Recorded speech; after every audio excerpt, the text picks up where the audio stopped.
Fresh off his victory against Ariovistus and the Germanic tribes, Julius Caesar turned his attention to a new and growing threat in Gaul, the Belgae.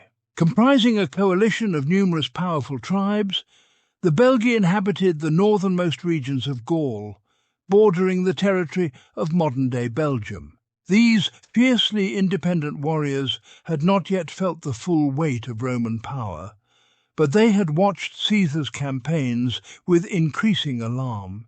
The conquest of the Helvetii and the defeat of the Germans under Ariovistus were clear signals that Caesar intended to bring all of Gaul under Roman control. The Belgae, unwilling to see their autonomy disappear, chose to act before it was too late.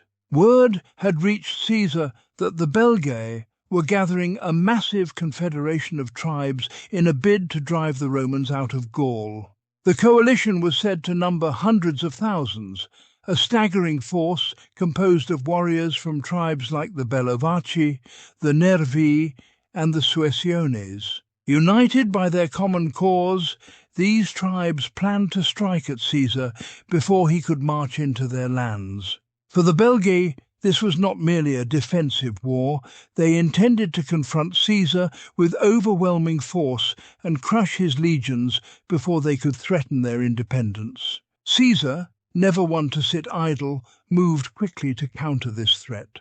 His intelligence network had kept him well informed of the Belgae's movements, and he knew that they intended to move south and engage him before he could muster reinforcements. Deciding that the best defence was a swift offence, Caesar gathered his legions and marched north toward the territory of the Belgae. Despite the looming threat, Caesar felt confident. His legions had been hardened by years of fighting in Gaul, and their victories over the Helvetii and Ariovistus had only increased their confidence. The discipline of the Roman army, combined with Caesar's tactical genius, was a formidable force that had yet to meet its match in Gaul. Nevertheless, Caesar did not underestimate the Belgae. Their numbers were vast, and they had the advantage of defending their own territory. This would be a very different kind of battle compared to the campaigns against the migrating Helvetii or the isolated Germans. Caesar's first task was to secure a defensible position. He chose to march his legions toward the River Axona, modern-day Aisne, which would serve as a natural barrier between his army and the Belgae. Upon reaching the river, Caesar immediately ordered his men to construct a fortified camp on the southern bank. The river would protect one flank of his army, and from this strong position he could either wait for the Belgae to attack or launch his own offensive when the moment was right. The Belgae, meanwhile, had been gathering their forces. Their coalition, led by the Suessiones, Bellovaci and Nervii, was formidable not only in size, but in the sheer ferocity of its warriors. These were not disorganized tribesmen. The Belgae had a long tradition of warfare, and their warriors were known for their courage and endurance. Many of them had fought against the Germans and other tribes for generations, and they were eager to test themselves against Caesar's legions. As Caesar's legions settled into their fortified camp, scouts reported that the Belgae were moving closer.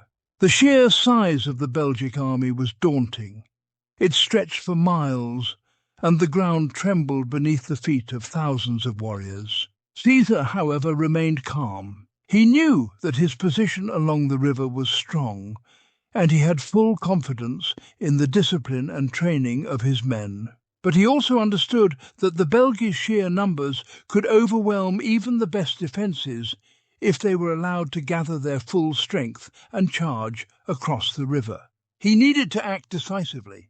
To disrupt the Belgic forces and prevent them from crossing the river en masse, Caesar devised a plan. He ordered his cavalry and light infantry to make forays across the river, harassing the Belgic vanguard and forcing them into defensive positions. The goal was not to engage the full Belgic force in open battle, but rather to sow confusion and prevent them from organizing a coordinated assault on the Roman camp. The plan worked. The Roman cavalry, supported by archers and slingers, struck quickly and withdrew before the Belgic warriors could mount a counterattack. These hit-and-run tactics frustrated the Belgic leaders, who found it difficult to muster their forces for a full-scale attack while under constant harassment. For several days this pattern continued, with Caesar's cavalry launching raids and then withdrawing behind the protection of the river. But Caesar knew that he could not rely on these tactics forever. The Belgae, despite their disarray, were still a massive and dangerous force. Eventually, they would find a way to cross the river, and when they did, Caesar would need to be ready. So he prepared his legions for battle. His engineers constructed a bridge across the Axona, allowing his troops to quickly move from one side of the river to the other. At the same time, he sent messengers to his allies among the Aidwi and other Gallic tribes, requesting reinforcements. The moment finally came when the Belgic coalition, growing impatient with Caesar's delaying tactics, decided to make a direct assault on the Roman position. Thousands of Belgic warriors surged toward the river, their war cries echoing across the valley. Caesar's legions stood ready. As the Belgae charged, they were met with a hail of Roman javelins, the famous pilum, which tore through their ranks and slowed their advance. The Belgae pushed forward, but the river and the well-fortified Roman camp proved formidable obstacles. Seeing that the Belgae were struggling to cross the river and maintain their momentum, Caesar seized the opportunity to launch a counterattack. He ordered his legions to cross the bridge and engage the Belgae on the opposite bank. The Roman soldiers, disciplined and battle-hardened, advanced in formation, their shields locked together as they pushed into the mass of Belgic warriors. What followed was a brutal close-quarters battle. The Belgae fought with the ferocity they were known for, but Caesar's legions, with their superior training and discipline, began to gain the upper hand. As the Roman infantry pushed forward, Caesar's cavalry circled around the Belgic flanks, cutting off any chance of retreat. The Belgae, realizing that they were being surrounded, began to fall back in disarray. Some tribes managed to retreat in good order, but many were cut down as they fled toward the river.